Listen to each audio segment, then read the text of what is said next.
About 3 hours prior to launch, we walk out of astronaut crew quarters into a silver van, I think the Astro van. A lot of folks with us, Charlie Precourt, chief of the office at the time.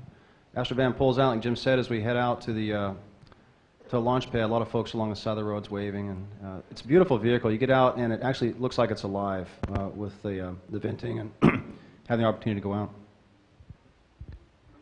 It's a 195-foot level. I consider this, we're only up there because we're standing on the shoulders of all the people that put us there. Into the white room. Mike Ellie and myself, I'm putting on my comm cap. A lot of folks that help us get suited up, and Paul Lockhart climbing on board. A lot of folks are supporting this effort. It's fantastic. And we're in the vertical, and so you see on the mid-deck, folks getting strapped in. This is Ken Bowersox getting into the seat on the mid-deck.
What a ride.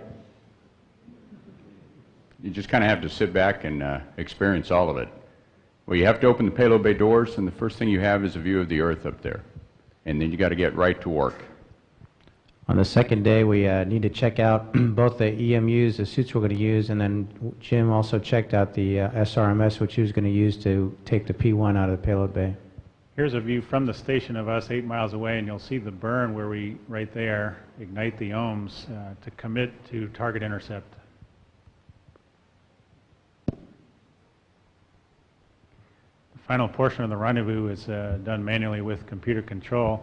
We fly up in front of the space station about 420 feet, and then we fly in, attempting to be as smooth as possible and plume the station as little as possible to try to preserve its lifetime. See the rest of the crew with navigation sensors helping me, and Paco being the policeman with the checklist, making sure we accomplish everything.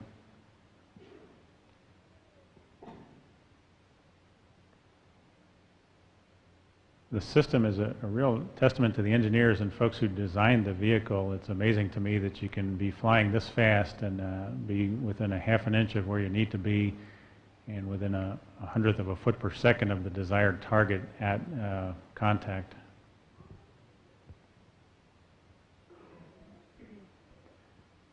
We have sped the video up here. It really is like watching grass go in a Moscow winter, but we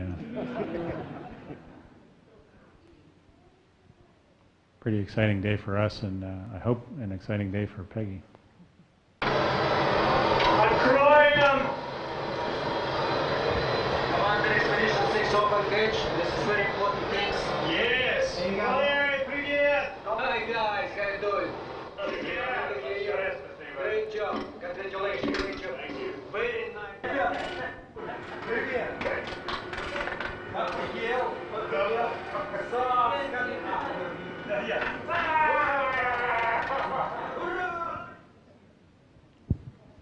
First thing we need to do once we are finished slapping each other on the back is start bringing some of the stuff over. That first bag was what contains the seat liners that the new crew will use to put in the Soyuz, and then of course the EMUs for the spacewalks.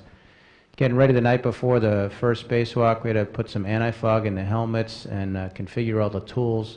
It's a pretty tedious job. It usually takes us well into the night, and the next morning it's time to get up early and hit the deck running.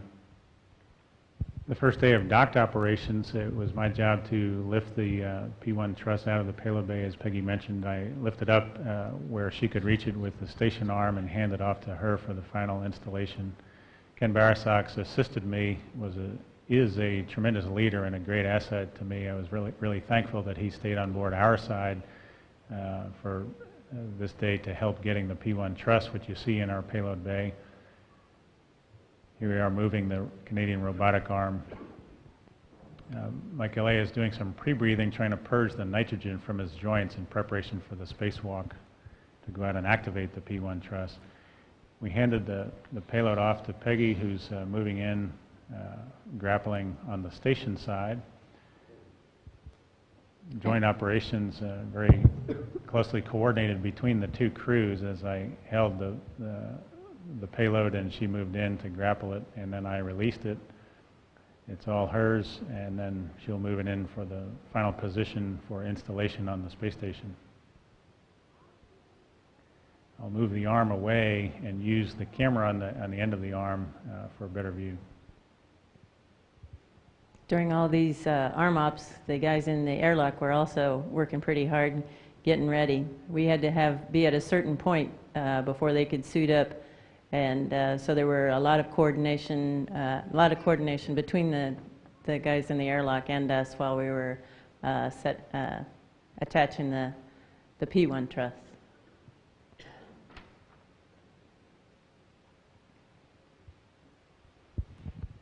And this is a shot of Don and Paco inside. We're doing the prep.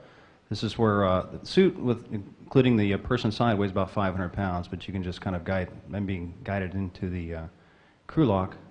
And this is Don as he's closing the IV hatch, we call it. And just getting ready to start driving motorized bolt assemblies, the MBAs, which actually bolt one truss to the other. And Don working on the robotic workstation as he's driving those bolts.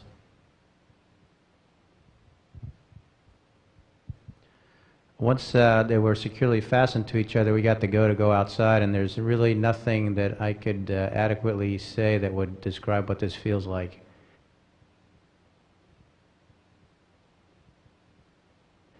You see here the two pieces of truss. This is S0 down here and P1 up here, and the first thing we do is connect the two together electrically while John is reconfiguring the CETA cart, which you saw in a previous photo, so that we can take the launch locks off.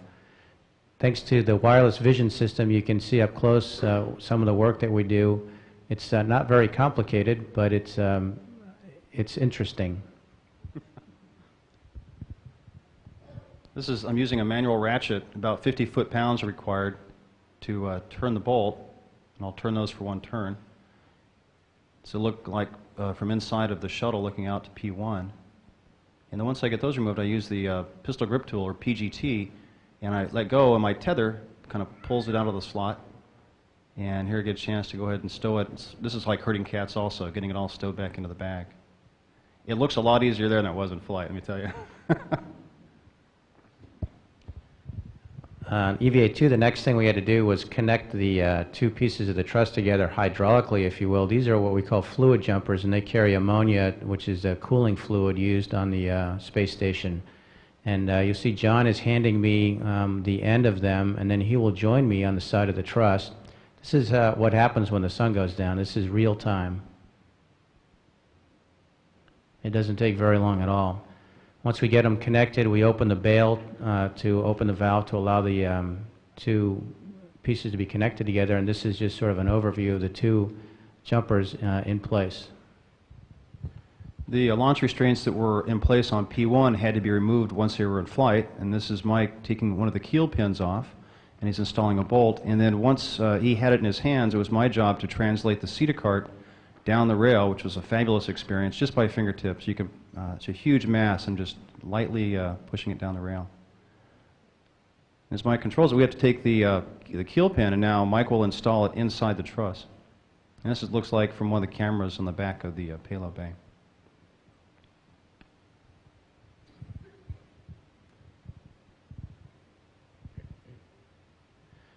Another ability we wanted to leave on the station was the ability to use this wireless vision system when the shuttle wasn't there. This is an antenna that's used to transmit the signal into the station. And we carried the antenna out of the airlock with us and then attached it to a stanchion, which you see here. This whole thing is about the size of a person. You'll see John here is on the very end of P1, and he's going to go over the edge, and this is what it looks like on the edge of the universe as far as I could tell. It's quite a view. I guarantee he's holding on strong with his right hand. As soon as the sun went down again, I grabbed that whole stanchion thing and handed it to John, and he's locating it here in the foot place where we're going to attach it using the pistol grip tool to attach it. And once it's all in place, we can take the cover off like chicken dinner. Consider this the ride of my life. The robotic arm is coming into position right below the seat cart, and it's my job to install a foot restraint onto the arm. And this is Mike removing the little, they're called wheel bogies, as I pull the seated cart away from the rail. And then I had the opportunity to ride the robotic arm, courtesy of Don Pettit, all the way around underneath the space station to its fullest end. And it started off, and it started getting dark, and it was the blackest black I'd ever seen. And as we came back around the starboard side, the sun came up, and the most tremendously brilliant white light illuminating the station. And Mike guided us in, and here he's putting the last wheel bogie in place and locked it in. Well, we knew we were going to have to come inside soon, so we took the opportunity to take a couple last pictures, and all good things must come to an end. But we went inside feeling that we hadn't lost anything, and later we confirmed everything because we double count just to make sure. Getting out of the suit is a relief. It's like you coming home after a long day's work. You can see John and I look both a little whipped. Transfer was a big job. During this time, we had to get the large bags like the 5 mle bag floating up there, plus all the other hardware for EVA support, and just for the Expedition 6 crew to have while in orbit. You can see lots of different things going on. Don's doing IFM while everything else is going on, so busy time. And here we're installing one of the payloads, actually exchanging. We had a new one brought up on the shuttle and putting it to the station, and then this one's going back home on the shuttle. STS. Protein crystal goes in. This is a tour starting on the flight deck of the shuttle. Heads down onto the middeck and around. You see all the bags. This is obviously a little speeded up. You do a loop to go through the airlock and into the to the laboratory module, and you can see a lot of activities going on. You got to avoid people. That's actually one of the things that took a little longer for me to learn, since I didn't have many people around. And you can see that the node was a little cluttered. The airlock there to the side, and then we continue on through the PMA and into the FGB. This is all Expedition 6 and 7's food, minus the stuff we ate.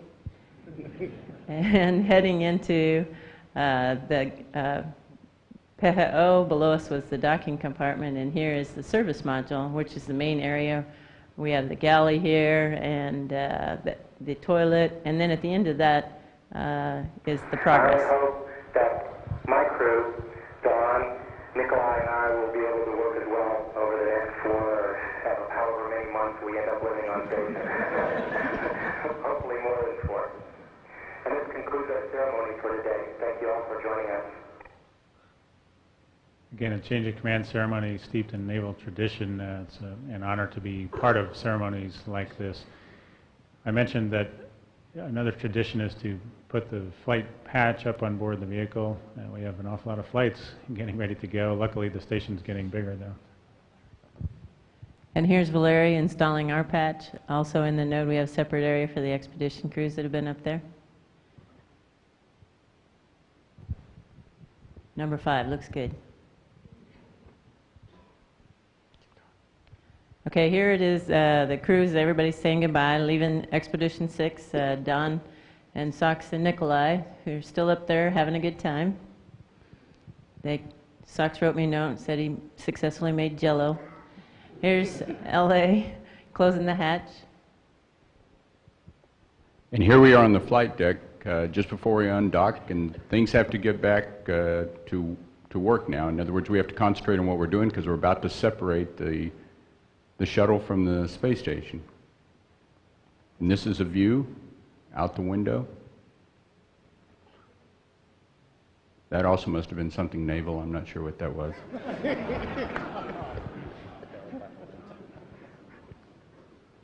I found the undock and the fly around on both flights, STS 111 and 113, to be a pretty emotional time, especially for the station crews, because it's the first time after they've lived there for 5 or 6 months to back away and look at the station and see how large it's grown. It's really a beautiful time to look at the station with the Earth in the background.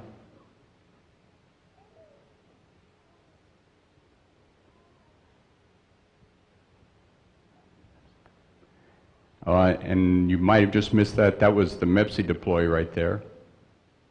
That's what John alluded to earlier. That was our little payload that we shot out. And good camera work by John and LA got the pictures. This is kind of what our daily routine was like every day. We woke up, couldn't believe it was time to get up already, had a little stretch, and then hit the head, normal stuff, brush your teeth, wash your hair. For some people, washing their hair is a little bit more entertaining than others. Well, that's because the pilot always has to work hard, and so I didn't have much time to get ready.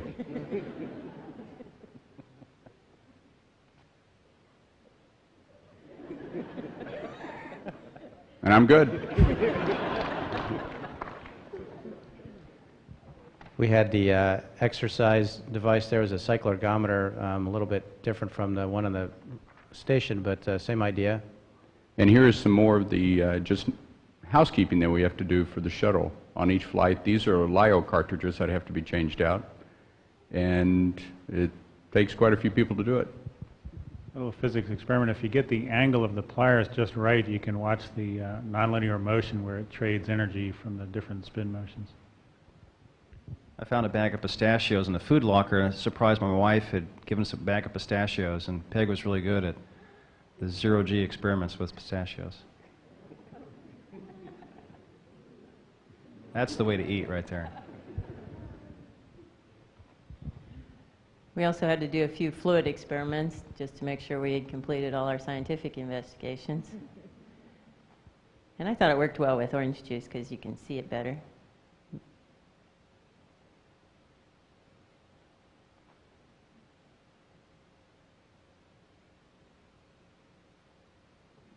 And The commander's nightmare. But a great crew. In an effort to show you what happens inside the fluid, you can see the necklace and also some other bubbles of air inside the droplet of water. Finally, at the end of a long day, it kind of ends the same way it starts, going to bed. This is how we sleep. These sleeping bags are attached in various ways. Some people like Peggy like to be kind of bungeed in. Other people like Paco just strap the bag to the ceiling and hang there. And on reentry day, well, one of the 3 reentry days we had, put my suit on 2 legs at a time. Here's Paco. There's only 3 of us on the flight deck. I'm the lower portion of the screen here, MS2, and down on the mid deck. Expedition 5 in the mid-deck, we tried to give them a smooth ride home, but it's not possible. It's a really rough train ride coming down. Hey, go on out. Hide the runway inside, good overlay on the right. Hey, good on the left. These calls are all Paul helping me. Hey, you lined up. 3,000, speed brakes commanded about 10%. Okay. 2,000 should be the pre-flare. Gears on with the light. More the guidance. 1,000 feet, 306 max. 800 or no more. Daily of 500, no change to speed brakes. 400, 300, okay.